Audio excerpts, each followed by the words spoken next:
Some viewers may find the following video disturbing. Viewer discretion is advised. Hey everyone, welcome back to Board Games Unlocked. Kevin and I are doing a discussion over Massive Darkness 2. Hellscape. There's two of these? Well, there shouldn't be, let me tell you that much. Surprisingly, we're really late to the game. Because I've had this game for a long time, and I've talked it up for years. I'm dying for years because of just how radically different this one is from the first one. I mean, it has been a hot minute since we played that first one. That was early. But it is stuck in our mind of just a shitty, plastic, bloated... Just pain in the ass setup. Yeah, mediocre game. Now, not to say that this game isn't necessarily a pain in the ass, but to set up. But I think the gameplay is worth it versus the first one where you set it up and you're like, oh, more mobs, lame enemies. Right. And I was so hesitant on ever grabbing this one because for some reason they just kept the name. They should have completely scrapped the Totally not! Yeah. Like, expansive lightness! Light and shiny rays! Yeah, it's not, if anyone is still on the fence of looking into this because you played the first one, it has kind of like the bones of the first one. It's still a dungeon crawl, and there's still mobs. The mobs and the leaders, roaming monsters. Yeah, that's all still there, but the overall gameplay and feeling of this game is just superior to anything. Did they have the doors in the first one? I'm sure they did. I think I had everything for it. Top quality, right? Yeah. Top quality doors. Look at these doors. Yeah, I mean, hinges. It's honestly fiddly to mess with like the plastic things. You could easily just have a token and be perfectly fine. No, they wanted doors. But where I'm at on board games nowadays is the crunchy, heavy Euro games I'm not as intrigued to play, or I'll play them and I'll be like, this is good. Hard to get a group for. Yeah, that is also true. But I'll be like, this is good, and I'll have a good time while playing it, but I'll never really want to play it again. These are the games that I'm wanting to play. This game, to me, is just absolute pure fun. And every time I go to play it, it doesn't really matter the scenario. We played this scenario multiple times, just being able to do a different strategy, because the first strategy did not work out, and then we regrouped, and then it started to succeed, and then we ramped up. You ramp up in gear almost immediately. Right, like our first drops, we're like, okay, this is a game. Yeah, we got, and you know what this feels like? To me, because there's a lot of board games that come out and they're like, it's a roguelike experience, and it never really feels like it. Even Dead Cells, the board game, doesn't necessarily feel like a roguelike. Okay. In the sense that I'm thinking, if you've played funny enough, if you've played Dead Cells or Gunfire Reborn or Risk of Rain, all those just constant loot drops or maybe not constant, but the loot drops where you're like, you know what, not this build, not this run, I'll do it next time. Or you'll see, you're like, ooh, when you take a pause and you consider what you want to maybe morph your build into to try and make a long run. That's what this game honestly feels to me. Okay. This game, or maybe not like roguelike specifically, but this game feels like true RPG, where you go to a new zone or a new scenario, there's the random enemies, and you kill them, see what they drop, and it's like, oh, a sword, I'll start using this. And you roam a little bit, go to a new area, open up a chest, see what's in there, and you're like, oh, a bow. This is a good weapon, but it's not for my character. I'll stash it. Right. That's what this game constantly reinforces and feels like to me, that I don't know why it just works. Where normally it's like I open up a chest and you draw two common treasures, because that's what it was, and it's like, ring blade and leather pants. I know I'm a barbarian. Do I get rid of my serrated axe for the ring blade? Do I change my rugged kilt into this leather hose? Or do I just hold on to them to go to a forge later, turn them in for potentially a commander shield? And clearly you have classes that adhere to certain drops and stuff, but it's not like everything is fair game. Like if you're playing a ranger, you're not taking anything that's not a bow. Right. But nothing's stopping you either. There is nothing stopping you. Short of your skills, I guess. Yeah, like the ranger specifically is like when you're doing a ranged attack, draw the cards. Fair. So it's like you want to do ranged. Yeah. Okay. Because like I felt with like mine, I'm like, okay, sure, I start with a magic staff. Yeah. Because I get magic abilities, but I don't have anything that feeds off of like a magic weapon. So it's like I could have switched to a sword or an axe if I wanted to. You could have, yeah, absolutely. And I mean, there's like the wizard. He wants something that generates mana for him. Yeah. But yeah, there's a lot more liquid classes out there. But yeah, the picking a scenario and having random enemies show up with random loot, and you're drawing random treasure, but all the treasure is good. Even common treasures are good, and it just gets better from there. Mm-hmm. Really gives me that RPG dungeon crawl vibe that a lot of games either feel completely curated or stilted or restrictive. And this game is like, kick the door in, fuck shit up, get powerful, get XP, level up, and then you're done. And fuck bitches. And you're done. Like, you play a scenario for an hour or two, mm-hmm. and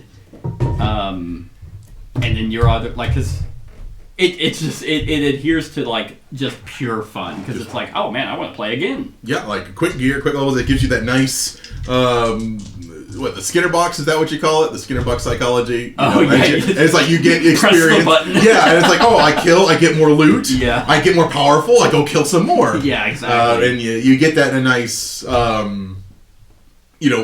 Yeah. It's like, this isn't a campaign, this is just one scenario, random rules depending on what scenario we pick, and then random monsters within the scenario. Yeah. And it's like with this one, it's like, okay, you get one super powerful monster mm-hmm. that you just have to kind of skirt around. Yeah. And then whatever monster you fucking draw makes a big fucking difference, we learned. We did, yeah. We got... I was like, it's not going to be too bad. It's a level 5 in this scenario, and it was the queen, which she's an expansion mm-hmm. character, but she basically teleports to someone and debuffs them. Debuffs them by the fact that now mobs get extra defense. But the way we did it was, well, you're right. You have to curate your strategy in this particular scenario based off the random level 5 that came out. Mm-hmm. Whenever we reset, because we were just getting wiped, it was a little bit more, it was easier mm-hmm. because they were actually moving versus just like, oh, by the way, I'm over here immediately debuffing you. Yes, with the chance of her teleporting to us if we stuck together. Mm-hmm. But then, yeah, the traditional flow of this game is fight mobs, get XP, and I love the fact that most of the XP is shared. Yeah. Because you know how I feel when we play Path of Exile or Borderlands or whatever. I like every player staying the same level. Right. Because it feels bad where it's like, oh, I guess I'm not contributing because you're higher level than me. Mm-hmm. Which is the opposite. Or it just takes one person to get a legendary drop, and then it's like, okay, I guess I'm sending them back. Yeah. Until I get a legendary drop, so then you're just mowing through and like, exactly. Okay, all right. But no, that's exactly true. And this game, the only thing is like mobs. You're like, oh, I killed 2 mobs, I'm 2 XP higher than you. But generally, we stay the same level. But how they fixed that was, depending on the level, the mobs are leveled up to the highest person. Mm-hmm. So if I do move to level 3 before you do, mm-hmm. then level 3 mobs and roaming monsters are coming out, and that's just going to get you better gear. Because it's like, oh, even if I kill them, it's like, oh, cool. Hey, this mob dropped this Soul Eater whip. Oh, what the fuck is that? Oh, it's a sling. Ranged attack. You get to ignore a slash, and yeah, it's a one-handed. And it's like, okay, cool. Now you can use this. Okay. But yeah, so the XP is just a constant influx of dopamine without really any of the negatives. My only negatives of this game is honestly really any complaint with the Simon game. It's just, it can be very fiddly whenever there's just a lot of plastic. Yeah, it's like anytime there's a mob spawn, it's like, okay, you better have them organized and ready to fucking go. I know. It's like, yeah, I see all the bags with the labels. Yeah. That I hand wrote. Like which one is the fucking elemental entity? Yeah, the fire entities. Found them, finally. But unlike other games, especially games that we've played recently, it feels paced out because whenever you kill all mobs really only show up at curated spots of a round, or when you kick a door in that happens to have a mob in there. Otherwise, you could have a completely clean dungeon to prep yourselves to be able to be like, now let's ready. Versus other games that we've played where it was constant, like, fiddling in the box, 7 Continents, 7 Citadel. What was it? Oh my god, Folklore, I think, was bad about that too. Folklore was constant, like, set up the whole map. Side quest, set up the whole map. Yeah, Sidebar? Oh, God, I weirdly want to try that game again. Really? But it's like, I remember having a bad time, and its percentiles were absolute garbage. It was completely against you the entire time. God, it's like, who thought it was a good idea for a 40% chance of success? Weighted against the player. How is that a good time? But anyway, sidebar. Sidebar over. Yeah, there's dungeon crawls out there that just don't give this same vibe. Like, they always just feel like a chore to play, but this one prioritizes fun over mechanisms, especially when you're learning the game and you're like reading the rules and you're like, oh wait, that's it. Yeah, there's edge cases, like you gave a good example where it's like the rules say anytime spend a rage to heal yourself too. But I also did read in parentheses, yourself only once per round. But it's like, wait, am I unkillable now? Yeah. If it says any time and I only get attacked once, and that kills me, it's like, oh, but you can't really interrupt it. Yeah. But it's like, oh wait, when I die and go to 0 health, does any time now can I heal myself? I mean, probably not. You have to start making those decisions for yourself. But for the most part, every time I'm playing, it's like, no, I've been able to find the answers I need. No player aid, which is lame, but I mean, you do 3 actions on your turn, right? And the only time it gets kind of weird is when you do a move action, and that move action is like, oh, here's move 1A, 1B, 1C. And it's also kind of strange because we have this whole map that's set up, and we made it here. Yep. We did not, but it's not an exploration game. I mean, this one certainly wasn't. This one was dodge around a powerful enemy. Right. That just happened to reached us, and then we managed to kill it. Now, are all the scenarios fun? I don't know. I haven't played all of them. But all the ones that I have played, I've always had fun. And the reason why is kind of like what you said, is for this one in particular, the level 5 monster is going to dictate how you're going to play it. Like with the Queen Carapace or whatever she was called, what we probably should have done is immediately ran, just try and separate ourselves to get a bunch of angel feathers, because once you get angel feathers on them and you have at least some leveled up weapons, then you're able to at least do some damage. Once we got 1 angel feather on the Paragon, to be fair, I rolled all blanks on her defense dice. So, well, I mean, that was the defense they gave her. Yeah, it could have completely gone the other way where she got 2s on every single defense die and we're just not doing damage. But I don't know. The die rolling in this game does not bug me. It just adheres to more of the fun. Because your chances are you're gonna hit.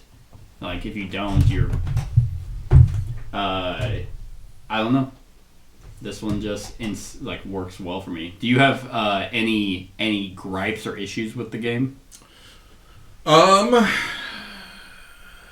Not particularly. It all feels good. It's very self-contained. Yeah, looter shooter. Short of what we touched on is the setup elements. Yeah. When you do mob spawns, yes, it's cool and unique each one, but you got to put them on the board. You got to reach into a box of gray. And find the box of baggies. Unless you have thousands of hours to paint them all. And a 3D printer because I know there's an insert for this game. Oh god, yeah. But yeah, I mean it's 5 boxes of shit. I've organized it since we tried to play it that one time, and it was like an hour of setup because of the way I originally had it. I have since reorganized it a little bit better, rebagged some stuff. But it's like, here's my box of roaming monsters. This is my box of bosses. There's my box of mobs. And then that box is just for, like, and then I have a box of the characters or the classes. And then the other box is all, like, the tokens and shit. Mm-hmm. Which is still an ordeal. But you know where to look. Yeah, so now we get to the part of what makes this game truly the best. And that is the asymmetric class play. Yeah. Like, that is something that I think really elevates this game. Because it's enough, or it's kind of enough, that every character has, like, their own natural ability and also their shadow ability. Mm-hmm. Which is a nice buff because positioning matters. If you're attacking in a light spot, you feel weirdly weaker by rolling one less die. Massive darkness.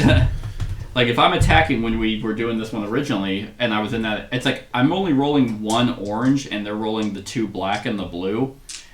I feel weirdly worse than if I just add that purple die. The purple dice.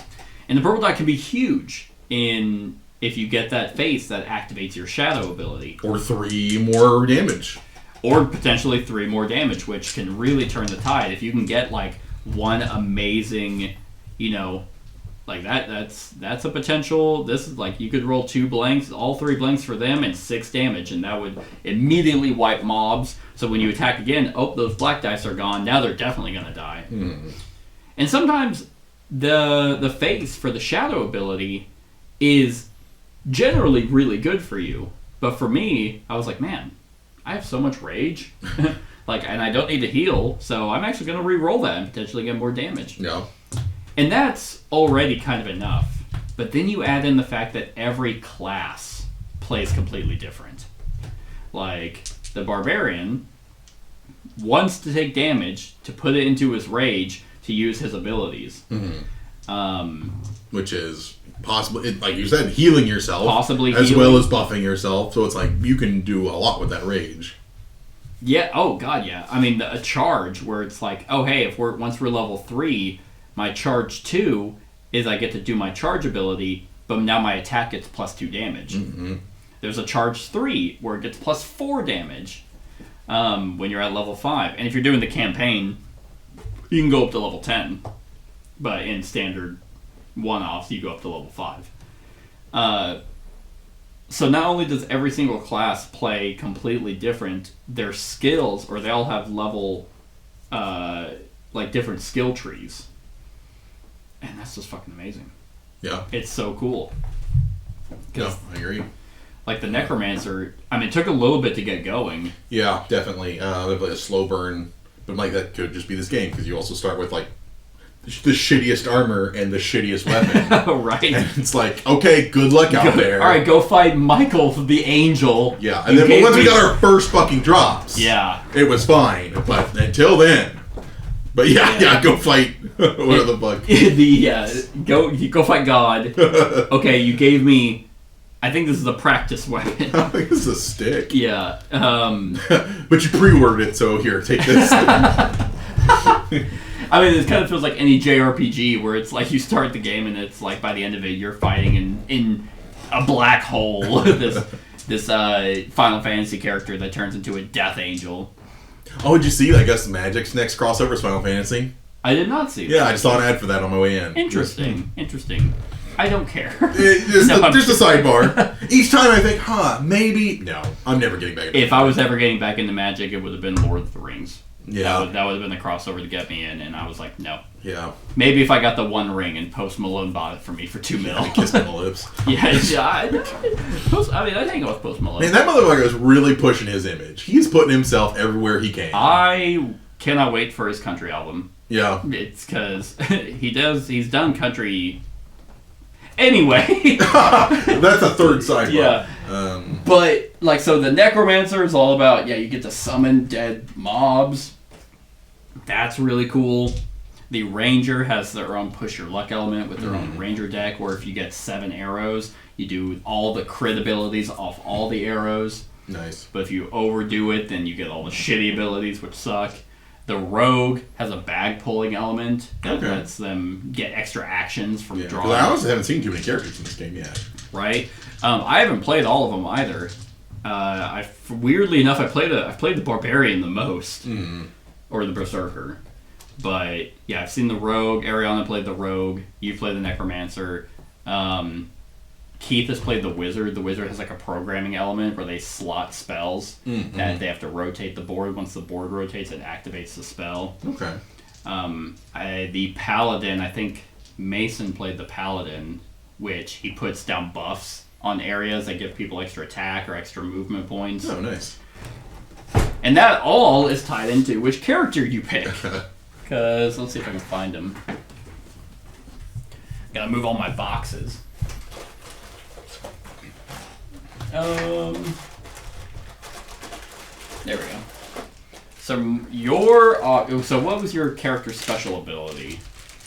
Shadow. I generate more souls. Okay. So you also could have been Harriet. At the start of your turn, roll 1 black die. If you roll a claw, you gain a soul. And in the Shadow, your face ability is kill 1 defending minion and gain 1 soul. Okay. 4 health, 3 magic.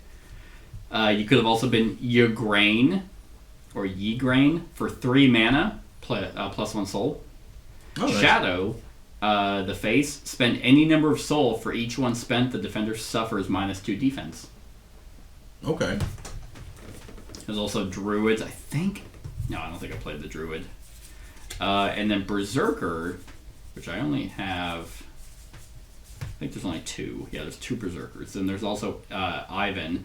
Once per round, you may take 1 wound to change your stance. And then the Shadow ability is spend any amount of rage, gain +2 swords for each rage spent this way. +14. And, I mean, and just those abilities alone are kind of going to dictate the weapons you choose to keep, the skills you take. And I really like that a lot. It gives you that same kind of really fun build vibe without committing to a massive campaign. So yeah, good stuff. like, I don't know, and there's this is actually on GameFound right now too for more content, more plastic, which I guess a slight like negative. It's not really like that big of a deal, but I actually really don't care for this theme. The Heaven Hell theme. Oh, yeah. It's so whatever. Especially, like, I would like it in a campaign. I think if it was, like, a written, narrative-driven campaign, I would like it. But here, it's just kind of like, oh, okay, yeah, now there's angels and demons. But the new stuff is, like, not related to heaven or hell at all, from what I can tell. Okay, cool. It's like a witch hamlet and a sunken, like a pirate, sunken treasure kind of thing. Sunken, what do they call it? I don't remember. But, yeah. I mean, this one is fun in a box. And that's what I'm here for. He likes that fun in a box. I do love that fun in a box. ASAP got you another gift. Oh, man. Open her up. Is that your dick? Wow. Wow. Fun in a box. That's just your dick. Yeah, you did. But that, on a scale of 1 to 10, what are you giving Massive Darkness to? I will give it solid 8. Solid 8. It feels good. It's a good time. Yeah. Man, Going higher. I am going higher than an 8. I am going to give it a 9. I was contemplating 10, but the setup and the storage are still a bear. Like, if this was quicker to get to the table, which, it could be just because I could pay, or, pay someone to build it, print an insert for me, and that would be it would be quicker, but it still is kind of a pain to rummage through boxes and an ordeal, but man, yeah, whenever all that's done, I'm stoked to play. So, that's it, everyone. That's our thoughts on Massive Darkness 2. Let us know what you think of the game in the comments below. Other than that, like, comment, share, and subscribe, and have a wonderful whatever time of day this for you. Hey everyone, thank you for watching, and I really hope that you enjoyed the video. If you would like to see more of my content, go ahead and click that subscribe button and the bell to be notified whenever I upload any new content. If you feel like supporting the channel, you can go ahead and click that Patreon link to be taken to my Patreon, and any help is truly appreciated.